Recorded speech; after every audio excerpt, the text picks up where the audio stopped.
Театарот е интересна приказна, бидејќи во Македонија процесот на играње на театар не е сопрен најмалку 4.500 години. Бидејќи ако му веруваме на археолошкиот навод и на научните собири, нели? Кокинскиот неолитски театар, кој е датиран 2000 години пред Христа, на кој се случувала обредната драма, потребата на човекот наречена свет брак, потребата на човекот да се соедини со Бог, односно да се роди Богот човек, актер, пророк, помазаник, водач на народот. Таа приказна е јасно дека се потврдува и во Дионисовиот театар, бидејќи е истата состојба. Небесниот отец Теос ја оплодува Семела, земна мајка, и се раѓа детето Дионис, односно символично луѓето имале потреба да се соединат со Бог, да се ородат со Бог, да се обродат со Него, бидејќи длабоко во себе тие знаат дека не се само тело и душа, дека се дух и дека имаат потреба од обожување, од враќање кон нивниот вистински родител. Театарот е интересно место, бидејќи на вистина ги опфаќа почетоците на човековиот духовен развој, и тоа е настанат од потребата на човекот да се соедини со Бог. Значи во неолитскиот кокински театар и во Дионисовиот ние практично имаме пророчка уметност. Ја имаме приказната која завршува со доаѓањето на апостол Павле, односно кога Отецот Небесен толку го возлюби светот што го даде својот единороден син, и кога безсемено преку Светиот Дух е оплодена Дева Марија и се раѓа Спасителот Исус Христос. И ние не можеме да не зборуваме дека тука имаме пророчка уметност, бидејќи тој принцип, имитативен принцип на театарот, односно нашите предци играјќи го она што сакале да го видат или што го предпоставувале или што очекувале да им се случува, го играле пред Бог, нели, посветени на Бог, ги правеле тие обредни драми, и практично ние имаме имитативен театар. Кога театарот ќе се го напушти Бог, нели, од обожување на Бог, односно од славење на Бог во античкиот и во неолитскиот театар, во оној, како да го наречеме, апостолски литургиски театар, кога апостолот Павле дојде во Македонија по сонот за македонецот, ние не можеме да го пренебрегнеме тој факт дека и тој литургиски театар кој завршува некаде во 19-тиот век на плоштадите на Европа, кога се играат делови од Светото писмо, а инаку во Охридско познат како вертеп театар, со една количка се кажувале делови од Светото писмо и со движење на фигури се покажувало Христовото рождение, односно победата на животот над смртта, што е суштината на театарот. Актерот на почетокот на представата повторно има родение во еден лик, во една улога, и на крајот на представата повторно умира.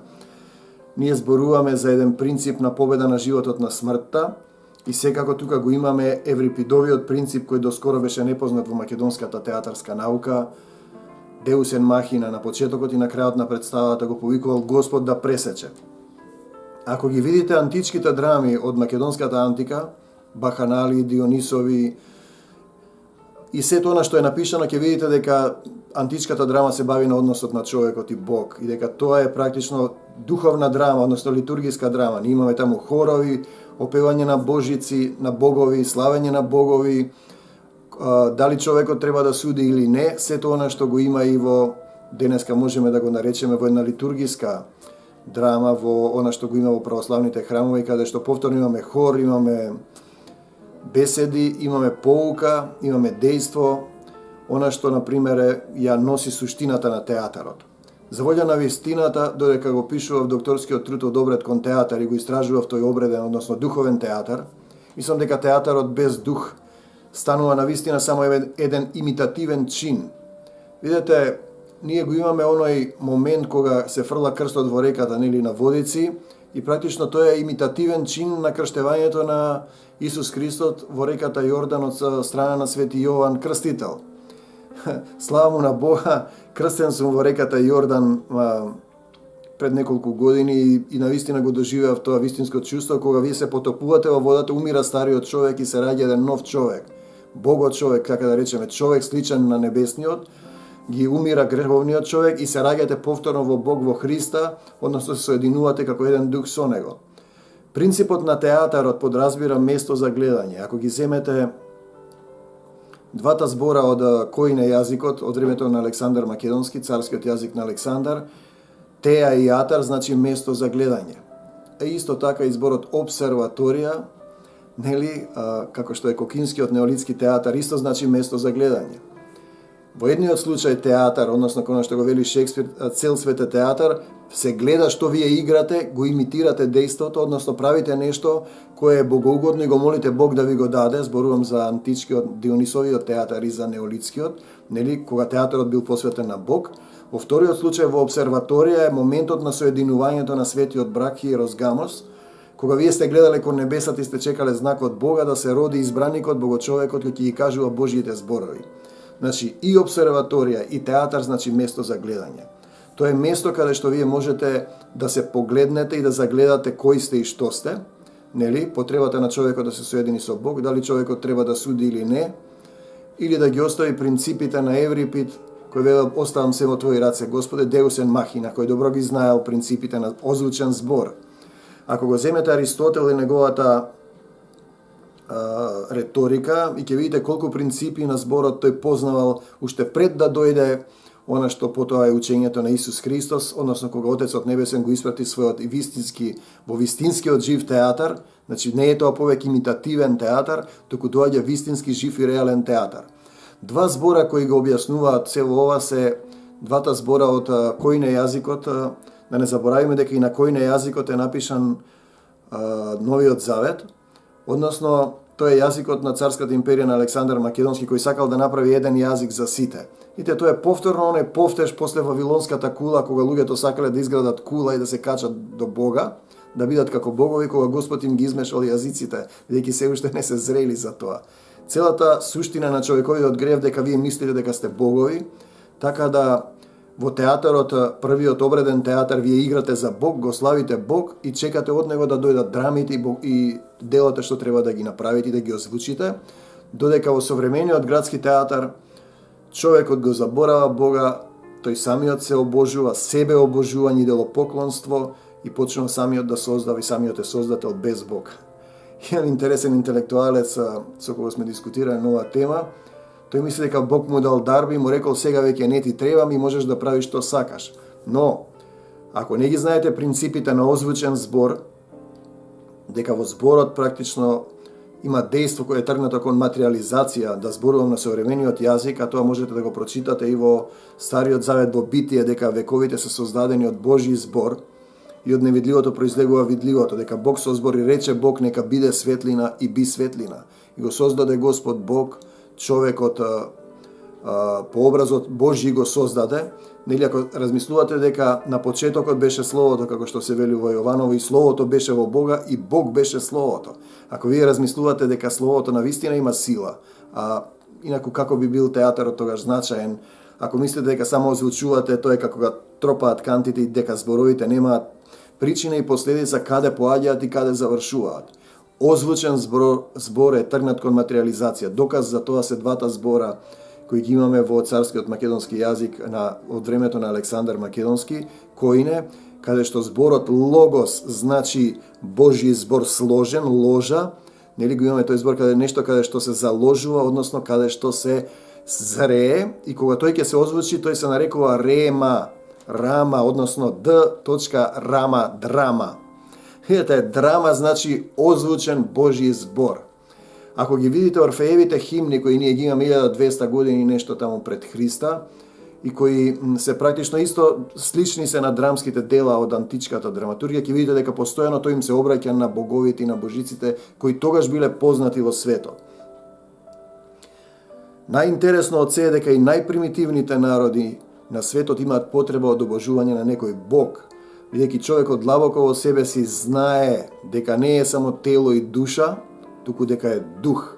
Театарот без дух, тој е само еден обичен имитативен чин, замисли на одреден режисер човек кој мисли дека е Бог, дека ќе направи нешто посебно, а што може да направи еден човек во интерес на минливоста и вечност. Има еден интересен стих кој вели во Библијата, ако е славно тоа што е видливо, колку ли е пославно тоа што е невидливо. Невидливото е вечно, а видливото е минливо, тоа што го зборуваме за наши очи.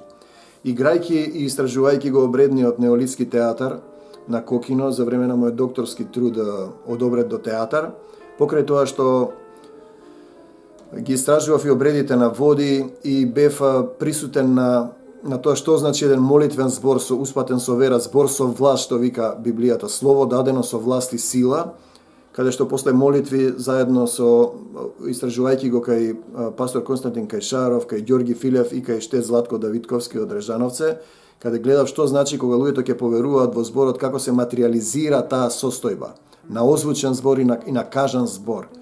Во тој случај, играјќи на Кокино, во една прилика, додека бевме заедно со професорот Драган Даутовски, кој свиреше на Неолитската фрула, го правевме тој, како го нарекува Кумановската општина, обред на бдење на Кокино, јас го нарекувам обично света драма посветена на Бог, односно молитвено бдење или молитвен театар, или обредно молитвен театар, каде што 5-6 пати поред со години наназад составував една молитва и кажував во последните години веќе зборувам делови од Стариот и од Новиот Завет и кои совршено прилегаат таму. Еден црковен портал кој се викаше Правоверие, интересно, нели Правоверие, тоа е суштина, има еден Дерек Принц, интересен учител за духовност, кој вели кога некој ќе се прогласи, некоја црква ќе се прогласи за вистинска, тогаш единствена, тогаш духот на антихристот е во нив. Значи тие ме обвинија дека сум водач на неопаганизмот, бидејќи зборувам на Кокино, тогаш заедно со професорот Даутовски кој свираше молитви. Тие и фала му на Бога, тие навистина изврши една голема работа. Не треба човек секогаш да размислува Божјите патишта, вели Господ, не се мои патишта, моите патишта не се ваши патишта и моите мисли не се ваши мисли. Тие покажаа дека суштински театарот и црквата, она што го тврдам јас со години, во антиката биле едно. Бидејќи во театарот се бирал царот, во театарот се правеле свадби, во театарот се правеле обредни прослави кон Бог, се правеле беседи, обрзно завршувал со театар. Во театарот се случувале сите значајни работи, бидејќи театар значи место за гледање, односно место на соочување со своето време, како што вели Еврипид. Современиот македонски театар, ако сака да има својата духовна сила, треба да знае кому игра и за кого игра. Односно, добро прашање, за кого играте вие во современиот градски театар?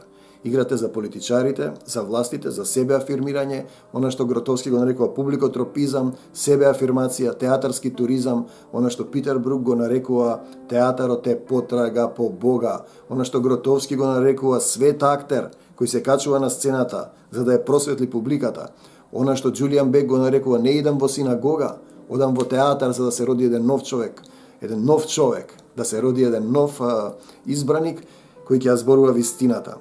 Или она што Аристотел го нарекува катарза, гледачите после представата да доживеат прочистување, односно богородение, да се родат во Бог и да заборават дека не можат нешто да променат, дека секој може да направи нешто. Ние сме тоа што го озвучуваме и што го мислиме, и така ако повторувате секојдневно одредено с фази на саме проколнување дека не сте добри, не ве бива, не чини државата, нема да биде чудо што ви се случува тоа.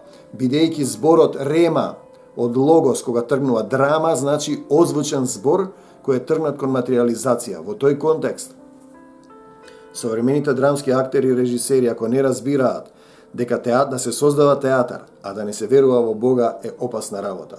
Јас им го кажувам тоа, која е потребата да се качите на сцената и да играте други луѓе. Зарем тоа што ви го дал Господ, вие што сте тоа, не ви е доволно. Тоа се разбира дека нема смисол и тоа е како што вели Жан Кокто, дека актерот играјќи од вечер во вечер разни личности и улоги, ризикува да ја загуби душата. Бидејќи ако вие качите 10 улоги на грбот, на ушка, замислете го тоа физички на вашето тело, на вашата телесност, колку можете да издржите да се движите. Или на вашата душа кога ќе накелемите зборови и реплики кои се страшни и опасни, како оние, например, кај Макбет, кој ги презел Шекспир, инаку голем верник во Исус Христос, кој на крајот на животот вели: верувам во Исус Христос, мојот спасител, ја предавам душата на мојот татко небесен, целосно верувајќи во Исус Христос, мојот спасител. Во Макбет има поместен обредни вражачки од 3 вештерки и познато е дека кога Макбет играте се случуваат несреќи по цел свет. Ние сега можеме да зборуваме за еден жив театар, не телесен театар, не имитативен, не душевен, туку театар кој се поврзува со Бог и театар кој може на вистина духовно и душевно, па и телесно понатаму во трето ниво да действува на гледачите. Театар кој ги врамува општествените конфликти, театар во кој зборот има вредност, театар кој не е само имитативност на световната агресија, која е замисла на човечки работи и страдања и кој најнакрај и најсетне повторно ќе им се врати на оние што ги озвучуваат зборовите на мајката сцена. Македонската уметничка и народна култура е полна со примери на себе проколнување. Проколнување, жалење, тажење, липање и така натаму и само сожалување. Ние го имаме тоа во Библијата, се нарекува само проколнување. Видете, треба да бидете задоволни за тоа што сте, да го фалите Бог и да му бидете благодарни што сте ви дал дарби, да бидете на сцената и да озвучувате и да зборувате драми кои ги напишале луѓе пред многу години. Суштината на театарот е содржана во Евангелие по Јован, каде се вели: и Словото стана тело и се всели во нас полно со благодат и вистина. Често зборуваме со одредени категории на луѓе и се расправаме каде завршува театарот, а каде почнува црквата, односно во мојот докторски труд го потенцирав преминот од религија, обред, народна култура до современа уметност. Но тоа е патека која не оди само во една насока, туку се враќа назад. Тоа е патека на повторно подсетување и потребата на театарот да му се врати неговата живост, неговата светост, неговата доблест и зборот на вистина да има Божја сила, да биде слово дадено со власт и вие да создавате духовен театар. Духовен театар, кој базично на почетокот и на крајот на представата го следите принципот на вашиот драмски предок Еврипид, кој на дворот на македонскиот цар Архелај ги напиша Дионисоите, односно Баханалиите, односно драмите, античките драми. Погрешен е принципот дека Баханали и Дионисови слави подразбира оргии, односно телесност. Ние треба, бидејќи Аристотел добро го објаснува тоа, учеството во Дионисовите слави не е да се научат обредите, туку да се сети, доживее и повторно вие да се родите во Бог, да доживеете една духовна промена. Оргија, орогеа, значи орогеа, женско оро. Женските девојки кои биле посветени на Дионис не оделе со мажи, тоа се гледа добро, бидејќи кога ја бендисал Филип II, Олимпија, која била завештена на Дионис, тој морал да го праша свештенослужителот, да го праша Господ дали му е дава за жена. Кажувам еден пример кој од христијанска логика делува пагански, не знам, божечки, но тоа е принципот на односот на човекот и Бог. Во Македонија, слава му на Бога, нашите предци, пророчки или допрени од Бог, или избрани, бидејќи се пишани во Светото Писмо, во Божиот катастер, иако денеска не сака да не запише европскиот световниот катастер, а овој свет го владее сатаната, тоа покажува дека Македонија има свое посебно место. Доказ за тоа се метричките стапки од антиката кои ние денеска ги играме во ората и како се оддалечувате од Македонија на сите 4 страни на физичкиот свет, ритамот и стапките се намалуваат. Хомеровијата Илијада е напишана во 17-осмискиот так на македонското оро и ние денеска можеме да ја одиграме.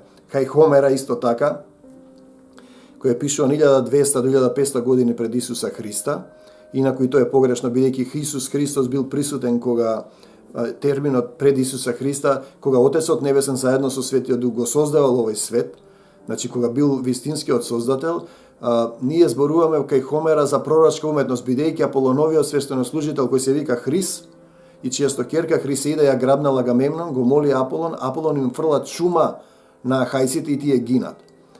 Во Откровението на Јован Богослов, значи во Светото Писмо пишувано после 1000 години, од самиот Бог, за разлика од Хомер кој е човек, значи Светото Писмо е пишано од Светиот Дух и од самиот Бог, односно Исус е самото Слово. И тоа е суштината. Бог е Словото. Значи Словото што го кажав ќе ви суди еден ден. Во Откровение на Јован Богослов, петиот ангел, кој им фрлат шума, на сите оние што го немаат знакот на Исуса на челото, се вика на еврејски Авадон, а на којне, односно на грчки Аполион. И видите, ние зборуваме сега за една пророчка уметност која предвестува, која подсетува, која има духовна сила, не телесна, не имитативност, не градски, не ординарно. Бидејќи вие денеска зборот театар го употребувате многу тривијално и тоа подразбира кога некој ќе се качи на сцената и може да се соблече, да рипа како мајмун, да се качува од едно крај на сцената, да изговара некои агресивни зборови, кои ги има во самиот живот и се пореални, повистинити и ја немаат суштинската Божја сила на она што базично е театарот. Место на дарување на својата љубов. Теа и атар. Односно, место за гледање и место каде што вие ја дарувате својата љубов, а тоа се принципите на љуби го својот ближен како самиот себе си и љуби го Господ својот Бог со сето свое срце, со сиот свој разум и со сета своја душа. Често, кога им зборувате за црквата и за театарот, луѓето се соблазнуваат, луѓето од црквата се соблазнуваат дека театарот е пагански, иако официјално не го кажуваат тоа. Луѓето од театарот па мислат дека театарот може да прави што сака, дека таму има блуд, алкохол, дрога, криминал, промискуитет. Знаете, интересно, принципот на Станиславски е зошто на сцената да создаваш илузија, во животот да ја уриваш. Не можете вие да го одделите начинот на кој живеете во животот со начинот на кој играте на сцената. И не заборавајте дека театарот е место каде што се гледа. Најнакрај за сите тие зборови, дејства и постапки кои веќе се ги одиграли и сте ги озвучиле и се тргнати во материализација, во остварување, во вашите животи, во животите на оние што ги прифаќаат и ги повторуваат репликите, најнакрај ќе дојде последниот да ви наплати кнезот на овој свет со сите зборови, бидејќи за секој лош збор што го изговориле луѓето ќе одговараат на судниот ден. Оти принципот во театарот е ако има пушка на сцената треба да пукне, односно со каква мерка мерите, со таква ќе ви се мери. Како сте мереле во театарот, така ќе ви се мери во животот. Дека по зборовите ќе бидеш оправдан и по зборовите ќе бидеш суден. Често треба да им објаснувам на луѓето каде завршува театарот и почнува црквата. За жал, таква граница нема. Има во ординарниот душевен градски театар кој ја отфрлил црквата, односно Бога, мисли дека самиот е Бог, се себе обожува и создава еден бесплоден, јалов, празен градски театар, она што го нарекува Питер Брук, дека во градските театри практично театарот бргу умира, додека тој зборува за еден трет, маргинален театар, театар кој има потреба, кој ја зборува вистината која другите не смеат да ја кажат и кој на крајот на својата животна мисија и патека, рускиот евреин роден во Лондон, ја кажува дека театарот е потрага по Бога. Со години играм со театарот Скрб и утеха и тоа е она што го разликува од сите останати театри, бидејќи некои од актерите можеби и не знаат на почетокот и на крајот на представата, и овие драми што се воплотени преку мене се дојдени од Бог. Јас не сум авторот, туку тие навистина предзначуваат и кажуваат некои работи, и кога после некои представи што сме ги одиграле минативе години, почнуваат да се случуваат дејствијата, ние знаеме дека сме пророчка уметност и дека играме за Бога. А за кого инаку би играл македонскиот театар? Зарем во овој лажен свет, владеен од сатаната и од кнезот на темнината, има нешто вредно за да се игра за него, освен за вистинскиот режисер и создател, Отецот Небесен и неговиот Син, Исус Христос. Во дух и вистина бидете благословени и нека во Духот Божи дојде во македонскиот театар, за да ја пронајди да се разбуди од заспаниот граѓански сон и да се сети кој е, каде се движи и кому му припаѓа. Амин. Со Господ напред, лесна и плодна сцена до Божиот Царство Небесно. Амин.